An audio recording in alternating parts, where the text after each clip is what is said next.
etc.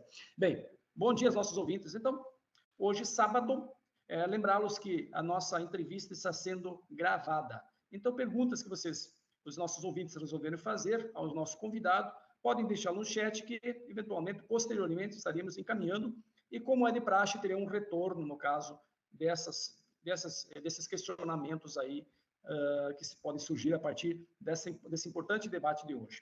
Então, só para lembrar os nossos ouvintes que o nosso programa tem apoiadores culturais, né? Nossos colaboradores aqui do programa estão apostos aí, né? No caso, o Eric, fala um pouco dos nossos apoiadores aí, depois nós vamos dar uma atenção especial no final do nosso programa, os nossos colaboradores aí, apoiadores. Vamos lá, Eric, rapidinho. Escola Cib, na Rua 7 de Setembro, com a Avenida Getúlio Vargas, a Forte Participações, que é na Travessa Guararapes, número 58, e a Stertz Veículos, que fica na Avenida São Pedro, no bairro São Cristóvão. Isso, ó. E, no caso, nós temos uma data alusiva? Tivemos alguma data alusiva, Juliana? Sim. Bom dia, pessoal da Rádio Cidade. Tivemos a data alusiva, né, do dia 2 do 4, é o Dia Mundial da Conscientização sobre o Autismo. Do autismo, perfeito. Então, de imediato, nós vamos fazer a apresentação do nosso convidado de hoje, né, o Alan Alves Ripoll, e que o nosso amigo Tiago aí apresenta esse brilhante currículo, né, Tiago? Fica à vontade aí, Tiago. Bom dia a todos, bom dia, Alan. Prazer estar aqui com você hoje nessa reunião. Trouxe só um recorte aqui desse vasto currículo dele. O Alan é licenciado em Ciências Biológicas, mestre em Meio Ambiente e Desenvolvimento pela Universidade Federal do Ceará, fez doutorado na UFPR e pós-doutorado em Turismo, Sustentabilidade e Desenvolvimento Territorial Sustentável. Atualmente é chefe do Departamento de Teoria e Fundamentos na Educação. Isso. Então, lembrar que esse material ficará depois armazenado e à disposição também dos ouvintes no nosso canal do YouTube, tá? Que é o Incrível Mundo das Evidências. E também destacar que é uma das primeiras entrevistas que estamos fazendo esse ano, né, que ela é uma entrevista online. Então, o Alan está lá em Curitiba, onde ele reside, e aí está nos presenteando, ou agraciando com os seus conhecimentos, né, obtidos a partir do seu doutorado, das suas pós-graduações realizadas no Brasil e no exterior. Deixar bem claro que o Alan, ele foi meu colega de doutorado na Universidade Federal do Paraná, já tem alguns anos, né, Alan? E que lá constituímos uns elos de amizade e aprendi a conhecê-lo, né, enquanto pessoa, excelente pesquisador. Não é por nada que hoje também ocupa esse posto na Universidade Federal, né, e que é por mérito. Alan, boa tarde. Bom dia! É gravado, a gente se perde aí. Muito bom dia a todas e a todos que estão nos acompanhando. Uma satisfação enorme estar participando do programa Incrível Mundo das Evidências, esse contato com a comunidade do Oeste Catarinense, para o mundo todo que deve estar nos acompanhando através dessa transmissão. Uma satisfação enorme, Arnildo. Já faz 14 anos desde o nosso primeiro contato. Há 10 anos estávamos concluindo o nosso doutorado aqui na UFPR, instituição que hoje eu tenho a honra de continuar atuando como professor, mas que você também faz parte dela, com certeza. Foi uma linda história, né? Foram bons tempos, uma linda história, e que valeu a pena. E nessas andanças aí, quando conheci o Alan ali, interagindo nesses grupos de pesquisa, o Alan, ele já veio de uma trajetória que se discutiu sobre turismo, trabalhando em turismo, e também construções e um trabalho bem dinâmico, né? E ele segue nessa linha hoje, dos grupos de pesquisa, nas linhas de pesquisa dele, que é patrimônio histórico, cultural e ambiental, né? E outras linhas também, espaços livres públicos, composição do ecossistema urbano. Então, Curitiba tem todo esse know-how também, em função de grandes pesquisadores, pessoas que trabalham como você lá e ajudam a colaborar e contribuir para que tenha.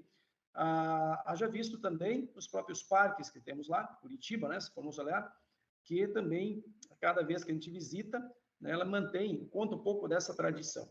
Alan, quando nós combinamos esse tema, foi justamente isso, discutir a questão da cultura, né, moradias, e dizer que moradia não é apenas um local para morar, no caso, né, não é um local que a gente mora, é um local que é moradia, a gente precisa se sentir bem nela. A moradia é um local que precisa trazer essa questão de bem-estar e que leva a boas condições de saúde. Quando você está num local que você não é aprazível, que você acaba não gostando, esse local acaba sendo muitas vezes trazendo mais problemas do que vantagens, né? Que não é simples moradia. Alan, Fique à vontade de falar um pouco sobre o seu trabalho, essa pesquisa que você, ou as pesquisas que você desempenhou no Brasil e também no exterior, que foram concomitantes também esse trabalho, né? O microfone é seu, Alan, fique à vontade. Agradeço, Arnildo, pela introdução. De fato, você foi muito feliz quando você falou que, quando a gente fala de moradia, a gente está falando de algo extremamente amplo. É um lugar que a gente pode escolher ou não para viver. É um local em que nós podemos ter relações múltiplas sendo desenvolvidas, desde nascer uma moradia até morrermos, sermos velados, escolhermos como lugar para casamento. É impossível nós falarmos de uma casa, de uma moradia, sem levarmos em conta os fatores culturais que estão nela envolvidos. E o meu tema de trabalho, além de falar desses aspectos imateriais de uma construção, eu também falo dos pontos de vista ligados ao material. Por que a gente escolhe fazer uma casa de madeira, uma casa de alvenaria? Hoje também as pessoas estão construindo casas de metal, né, reaproveitando containers. Enfim, são múltiplas as aplicações de materiais numa construção. E elas têm uma total ligação com a escolha, com a disponibilidade, com o local em que você mora, a temperatura da região em que você habita. Nós temos muitas questões a serem levadas neste aspecto. Mas deixa eu tentar contar um pouco da minha história, o porquê que um biólogo foi chegar numa linha de pesquisa ligada à construção, o que né, me levou a tomar essa decisão como um meio de busca científica. Nós temos as nossas vidas ligadas a emoções, a sentimentos e essa relação que nos acompanha desde um tempo que nós não sabemos determinar quando, né? Mas normalmente está ligada à infância. E quando a gente tem essa relação de nostalgia à mente, é difícil nós não nos lembrarmos das casas dos nossos pais, dos nossos avós, de quem a gente frequentava, brincava, realizava todas as relações mais preciosas das nossas vidas. E eu, dentro dos meus interesses, dos meus sonhos, das minhas vontades, me lembrava sempre das casas de tabões de madeira dos meus avós, por onde eu corria, fazia bastante barulho, fazia questão de pular para que aquela casa vibrasse e de saber quem é que estava naquele cômodo, naquele momento, pela pisada, pelo barulho que fazia. Era algo que me chamava muita atenção. E nós, aqui na região sul, acabamos tendo essa relação muito íntima com as casas de madeira, porque ou os nossos avós, parentes tiveram construções feitas em madeira, ou nós, pelo menos, nos nossos passeios, nós enxergamos essas casas nos nossos caminhos. E isso me fez despertar, já adulto, para uma ideia ligada a essa vontade de trabalhar o meio ambiente, de nós sermos menos poluentes, menos impactantes, refletirmos em torno da sustentabilidade, de pensarmos numa construção que não fosse uma construção tradicional, que não usasse necessariamente cimento, ferro e que gerasse essa agressão que nós vemos na grande construção civil atualmente, principalmente nos grandes centros urbanos. E essa ligação com a madeira, ligada à memória, a essa história que foi trazida pelos imigrantes, a este gosto que muitas pessoas, pela arte da carpintaria, da construção em madeira, com o tempo, foi adquirindo e passando de geração em geração, me fez pensar sobre aplicar isso num contexto atual. Na época, começando ali em 2007, mas depois vindo para o doutorado em 2010, essas intenções foram amadurecendo, enxergando de que, de fato, elas faziam algum sentido, que elas tinham um diálogo contemporâneo, apesar de trazerem uma história milenar. Se fala de construção em madeira há pelo menos 1000 anos antes de Cristo. Tem indícios, inclusive, de que as próprias pirâmides do Egito contaram com a madeira para que elas fossem construídas, para que os possíveis grandes blocos de concreto fossem transportados, ou que pelo menos as ferramentas que aqueles escravos lá utilizavam faziam uso de madeira na sua constituição. Portanto, não é uma história recente, ela é milenar. E se nós formos trazer para o nosso dia a dia, a madeira tem uma associação múltipla. À minha frente, por exemplo, aqui tem uma mesa feita de madeira, estou com alguns papéis ao meu redor que provêm da madeira, e por que não pensar dentro de outras óticas que também pudessem incluir essa madeira e outros materiais de origem natural na sua construção? Então, foi com esse conjunto de alicerces que eu fui começando a pensar que essa pesquisa fazia um certo sentido. Não era algo tão pessoal e, de repente, poderia ter um significado na sociedade. E hoje a gente tem percebido que, inclusive, o Palácio Iguaçu, que é a sede do governo estadual aqui no Paraná, que tem araucárias dentro das suas bases, e não é algo, portanto, tão recente esse emprego de materiais de origem natural e que tem, né, uma ligação muito forte com a vida, porque mesmo depois que uma madeira ela é cortada, ela acaba vibrando, ela acaba respondendo. A gente costuma brincar, quando a gente entra numa casa de madeira, essa casa ela respira junto com você. porque essa casa ela pode dilatar quando o dia estiver muito quente, assim como ela pode contrair nos dias mais frios, né? Porque a madeira ela vai ter essa resposta em relação ao ambiente. Ela vai também se entumecer, ficar mais grossa quando ela receber muita umidade, se ela não for bem tratada, e ela continua nessa organicidade que é uma característica viva, né? Então a gente gosta de falar que a casa de madeira é uma construção mais viva do que outros tipos de construção, né? E foi mais ou menos assim que nasceu essa história, né? Essa minha relação com as construções ditas mais sustentáveis, que eu gosto bem de pensar como menos impactantes ambientalmente. Isso, muito interessante, né? Um resumo, né, dessa trajetória, tua motivação, né? E desses teus trabalhos, assim, que você pesquisou, tá? Quais aqueles que você julgou mais significativos, assim, que você poderia obter, trazer, vamos trazer para a realidade, né? Tá? Essa questão da memória que o ambiente guarda, né, dessas relações, Qual é aquele trabalho? Eu sei que você fez vários, né? Aquele que te marcou mais, te impactou mais. Uhum. Olha, eu imagino que seja o trabalho de registro das casas de araucária, e a araucária que vocês realmente estão pensando é da madeira da árvore de araucária, que habita fartamente a região sul, com certeza em Chapecó, no oeste catarinense, vocês têm alguns representantes que conseguiram sobreviver, né, a essa extinção em massa que foi promovida principalmente no século XIX, e o trabalho que realmente me marcou foi justamente este dentro da construção das casas de araucária, as casas que foram feitas com a madeira de araucária, porque elas trouxeram uma realidade extremamente ampla que mobilizou o sul do Brasil dentro de uma extração de madeira que teve uma mediação com chegada de pessoas vindas da Europa na condição de migração, de uma realidade completamente distinta, fugido de guerra, trazendo uma língua diferente, hábitos alimentares, o modo agrícola, desde o cultivo até a escolha dos alimentos, que foi... Se tu me permite, né, ali no Shopping Estação, ali em Curitiba, tem um museu ferroviário, né, onde tem todas as fotos, e que ela retrata um pouco essa trajetória, que foi a construção da ferrovia, né, que depois se desceu durante, já veio no fim do Império, né, e que chega até Santa Catarina, e cria todo aquele conflito, depois do contestado, que tínhamos contestado, em função da questão da araucária, né, e que ela está bem presente. Então, aquele museu retrata tudo. Então, a própria ocupação do Sul, que você mesmo falou, tem essa questão da araucária presente, porque nós tivemos aqui a construção dessa ferrovia, cedeu em função da doação daquela madeira toda, né, para aquela companhia americana, para construir as ferrovias e todo aquele conflito que se instaurou. Aqui nós temos a região do Rio Uruguai, de onde as madeiras eram colocadas em balsas ou transformadas, aquelas toras em balsas e transportadas até Bacia do Prata, onde iam para os Estados Unidos, lá embarcadas e levadas embora. Toda uma tradição. Casas mais antigas, que hoje se procura manter algumas ainda, né, que tem a questão histórica, agora comemorando os 200 anos da migração alemã, este ano, né, 200 anos da migração alemã, e que nós temos aqui na região algumas casas ainda que se mantêm, não os 200 anos, mas o oeste foi colonizado mais tardiamente, e que casas que estão já há 110 anos aí, e essas casas mantêm-se conservadas, porque algumas pessoas, ainda familiares, ainda têm essa preocupação em mantê-las, uma história presente que num grupo social tem sentido, traz um significado, né? Traz um significado. Então, nós temos aí esses registros interessantes, né? Lamentavelmente, nem todos pensam assim.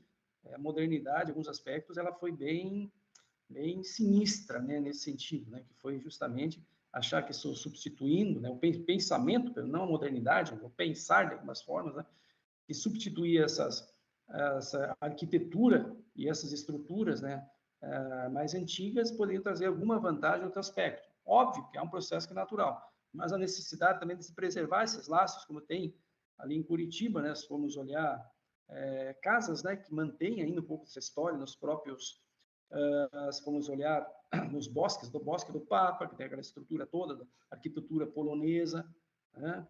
É interessante esse trabalho nesse sentido, né? Interessante, né? Sim, quis o destino, Arnildo, que eu estivesse no Campus Rebouças agora, conversando com você nessa manhã de sábado, para contar um pouco dessa história.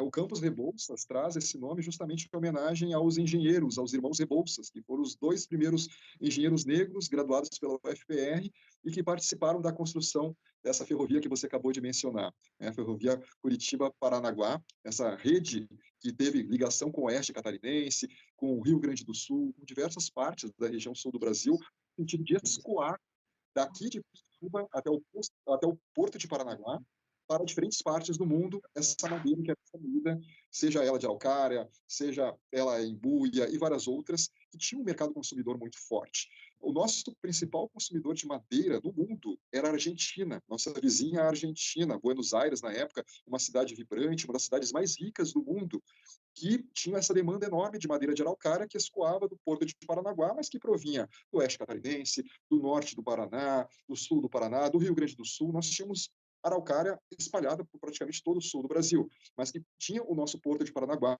passando pelo campus onde eu estou agora, nessa ferrovia, e ia até o litoral, e que de lá ia para Buenos Aires, ia para a capital do Brasil na época, Rio de Janeiro, ia para os Estados Unidos, como você mencionou, e era uma madeira que você, hoje, ao visitar por meios turísticos ou, quem sabe, até universidades, você deve encontrar em salas que são hoje consideradas salas de professores cátedras, nas bibliotecas, construindo as prateleiras de livros nobres, porque essa madeira, que tinha um valor muito grande naquele período, ela teve aplicações diversas, desde igrejas até construções privadas.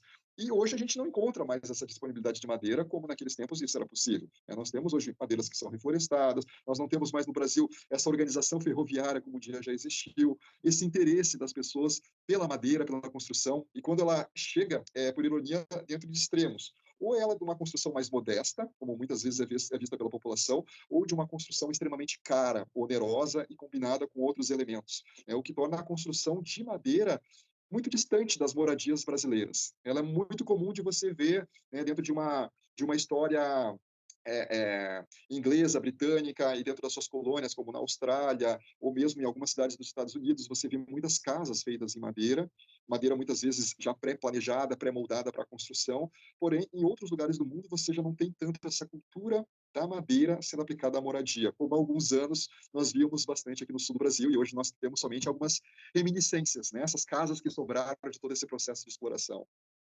A contar da mobília também, né? Que houve uma mudança significativa, que as mobílias, primeiramente, eram todas de madeira maciça, né? Que muitas vezes não era só pinheiro, mas pinheiro base, tudo, né? Hoje o que nós temos aí são aglomerados ou outros materiais também produzidos, que isso também perdeu o significado, né? Às vezes tenta-se buscar novamente, né? Recuperar um pouco dessa história, né? Que a gente chama ali de madeiras, né? De construções e refazer novamente, né? Então, é muito amplo isso, né? O significado que tem para essas últimas gerações agora, né? E para as anteriores tinha um significado, agora tem outro significado, né, gente? E isso é uma questão cultural presente, muito forte, né? Exato. Eu diria que, economicamente, a madeira seria extremamente vantajosa caso ela tivesse uma aplicação maior nos nossos dias. Por quê? Porque os próprios imigrantes que vieram para o Brasil trouxeram técnicas que eram transmitidas em chamados ateliês de ofícios, como se fossem as oficinas de avô para neto, né? De você ensinar uma função de carpintaria, como vamos fazer agora um banquinho em madeira, vamos trabalhar aqui num brinquedo, né? Um brinquedo de madeira. A gente sabe que nas nossas famílias existiu. Esses ensinamentos que eram passados nesses ateliês de ofício eram realmente formações, juntamente paralelas às escolas, antes mesmo das universidades, que muitas pessoas recebiam e que faziam toda a diferença dentro da constituição de uma moradia. Não só para a casa em si, mas como você bem falou, na elaboração dos móveis, de você pensar numa mobília especificamente de acordo com o seu gosto, com o tipo de madeira a ser utilizado, com uma adaptação em relação à casa. E existem casas de madeira que são feitas com princípios religiosos, como aqui, por exemplo, a gente tem casas com capelas à frente, eu tenho certeza que no Oeste Catarinense também vocês encontram, capelinhas em cima da casa, que ali, né, era uma adaptação que a casa tinha para receber uma imagem religiosa. Casas, por exemplo, de 2 pavimentos, que tinham uma janela voltada para frente, que normalmente era uma casa reservada para o filho mais velho, que teria uma função de guardião daquela propriedade. Né? Se houver algum barulho estranho na frente, quem é que vai estar na janela espiando? Aquele filho mais velho. Então, essa propriedade, essa particularidade que as casas iam se conformando na época dessa imigração, elas tinham uma relação total com o estilo de vida das pessoas, com o que elas traziam pela religião, com a organização, a composição daquela família.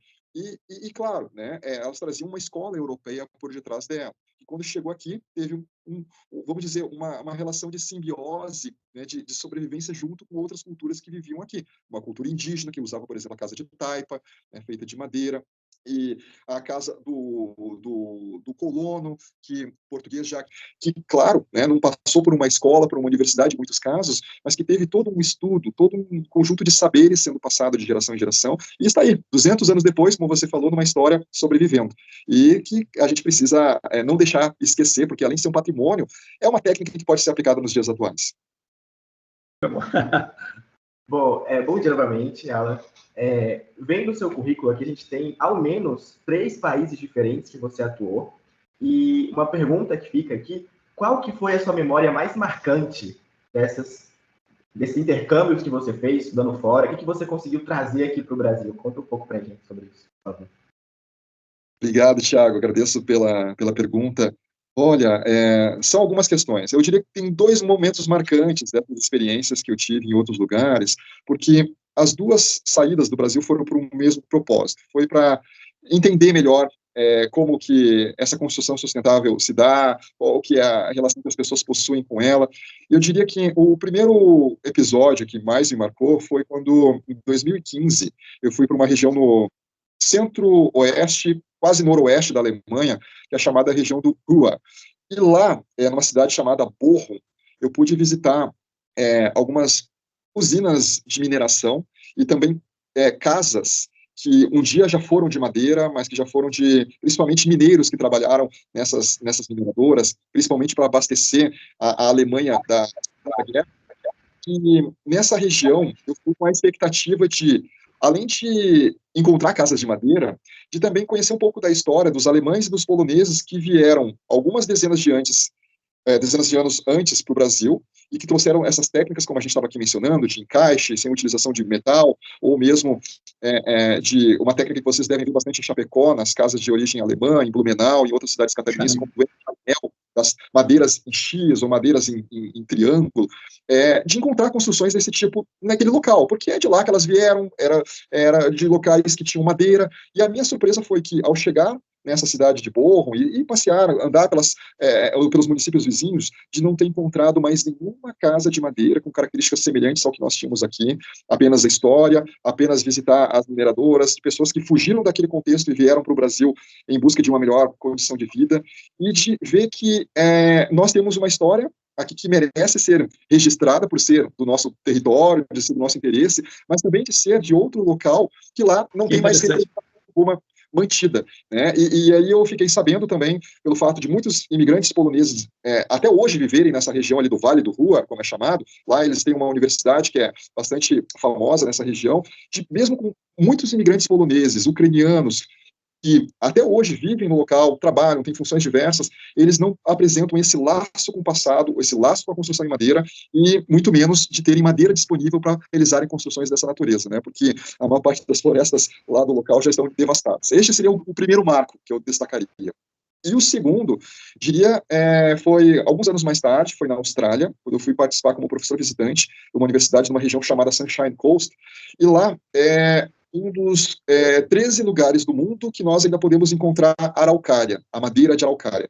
Só que a araucária que eles têm lá é uma araucária diferente dessa espécie que a gente encontra aqui no Brasil, na Argentina, no Paraguai, é diferente também da espécie que existe no Chile, é uma outra espécie de araucária, mas ela olhando muito parecida com a nossa araucária, o pinhão deles é um pouco diferente do nosso, mas tem um gosto parecido, e de ver naquela região que, apesar de uma quantidade bem menor de araucárias do que a gente já teve aqui no Brasil, de observar que, apesar da utilização ampla da madeira que a Austrália faz, até hoje, no presente, para várias casas, né, porque lá eles têm essa herança britânica, né, de você ter aquelas casas de filmes que a gente vê, de seriados, feitas em madeira, pré-moldado, né, que em 30 dias você acaba uma casa daquelas, de você ter muitas casas de madeira, mas nos registros históricos que eu levantei naquele período, nenhuma casa de madeira ter sido elaborada a partir da araucária, nenhuma casa ter sido feita com um produto mesmo que tenha sido derivado da araucária, e que a araucária que eles tem lá, e que ainda hoje é usada, principalmente para consumo indígena, do equivalente ao nosso pinhão, e que tem um aspecto muito mais simbólico, muito mais de conservação em termos de floresta, do que necessariamente uma aplicação para construção. Não tem a ver com a qualidade da madeira, não tem a ver, por exemplo, com a durabilidade dela, ela é muito semelhante à nossa araucária, mas foram histórias diferentes, né? Que bom para a araucária de lá, né? Que teve a chance de ser mais preservada do que a nossa aqui. Então foram 2 marcos que me chamaram a atenção dentro dessas experiências que eu tive, de ver o quanto que a nossa casa ela é única, ela é singular, né, e que a gente deve ver com um olhar carinhoso, né, não só por ter uma relação familiar, mas é porque ela diz muito sobre a vida das pessoas que passaram pelo sul do Brasil. Ela conta a história do contestado, ela mostra as relações entre os nossos 2 estados, das nossas 2 universidades, e de ser algo que as pessoas veem com muito carinho, né, de você ir para um outro lugar, me chamava muita atenção. Eles me perguntavam, por exemplo, na Austrália, na Alemanha, por que você está aqui? Por que você veio do Brasil de tão longe? Eu vim por causa da araucária, eu estou aqui só por causa dessa árvore. E era muito gostoso de ver, né, que você tinha uma simbologia diferente. Né? A nossa aqui, além da árvore viva, da beleza que ela tem, mas a gente tem esse aspecto particular, né, da aplicação que ela teve na construção de muitas casas. E você vai em outro lugar, você não encontra isso, é muito curioso. Bem, Alan, o nosso tempo está encerrando aí. Qual a mensagem que você teria para deixar, especialmente para os jovens, né, ou aquelas pessoas que, às vezes, têm um olhar diferenciado, né, para essas questões culturais, né, ou etnoculturais, no modo geral, e que, às vezes, tem jovens que discutem, querem fazer engenharia, ou arquitetura, ou urbanismo, estão preocupados também com essas condições também de turismo, né, no modo geral. Qual a mensagem que você teria para deixar? Olha, que pergunta interessante. Eu diria que, como um biólogo que trabalha com arquitetura, que trabalha com construção, que são áreas vistas como mais particulares de quem faz engenharia, de quem estuda arquitetura, de que nós temos essa abertura para o saber, essa abertura para o conhecimento. E que não é necessário você estar numa universidade, cursar uma pós-graduação, sem deixar de falar que isso é super importante. Aliás, é uma aposta que nós estamos aqui fazendo, o Ardildo na UDESC, eu na UFPR, de nós acreditarmos, de termos essa realmente confiança, né, de uma mudança de um país graças a esse caminho brilhante que é o da educação. Porém, existe um outro que não deve ser renegado e nem visto como inferior, que é o saber popular. É o saber ligado àquela pessoa que, como carpinteira, como uma construtora de obras, como uma historiadora, como uma contadora de histórias, tem para trazer como um patrimônio imaterial todos esses conhecimentos que a gente acaba ouvindo nas nossas famílias, numa conversa de rua, num livro de história, numa escola que a gente frequenta, numa biblioteca que a gente visita. Esses saberes são essenciais para que nós possamos valorizar essas riquezas que nós temos no presente. Felizmente, ainda conseguimos visitar florestas, ter uma preservação e uma conservação para discutir a respeito, de nós conseguirmos enxergar uma araucária que já praticamente foi quase extinta e que hoje está num processo de reerguimento da sua sobrevivência. E nós temos vários outros exemplos naturais que nos mantêm vivos, que tornam essa vida possível, ainda mais em meio a tantos conflitos de origem antrópica, mudanças climáticas, são vários os discursos que nós temos através da mídia nos chegando, mas que a gente consegue vivenciar, né, pelas nossas experiências do dia a dia, enxergar que isso tudo é fundamental. Portanto, vamos enxergar a nossa história com mais cuidado, vamos enaltecê-la, porque o nosso presente é dependente dela. E isso vai, com certeza, fazer com que o nosso caminho daqui por diante seja diferente, pelas escolhas que nós tomamos hoje. E as crianças, os adolescentes que estão nas escolas, nas universidades, fazendo essas pesquisas, fazendo essas perguntas, realizando essas observações que são tão essenciais, podem mudar esse nosso futuro, e é essa a nossa maior intenção de estarmos aqui. Bem, nós tivemos hoje no nosso programa a participação do doutor, né, e pós-doutor também, professor Alan Alves Report, da Universidade Federal do Paraná, e ele falando sobre essa questão cultural envolvendo a araucária, né, e toda a arquitetura que moldou a região sul do Brasil entre os imigrantes que aqui vieram. Professor Alan, muito obrigado pela sua presença, ficamos muito honrados, esperamos contar com o senhor em outros momentos aqui na nossa programação da rádio, né? Infelizmente o tempo agora nos impede de poder seguir a nossa conversa, né? Estamos em cima da hora aí, e muito obrigado então pela sua participação, né? Queremos agradecer aos nossos apoiadores culturais também, Stertz Veículos, né? SEIB, Escola SEIB, e também Ford Empreendimentos e Participações. Tiago, Júlia, Eric, um tchauzinho para os nossos ouvintes, especialmente ao Alan, que nos acompanha à distância hoje. Muito obrigado por todos. Aos nossos ouvintes também, desejamos a todos um bom sábado e fiquem com Deus. Tchau, tchau. Tchau, tchau.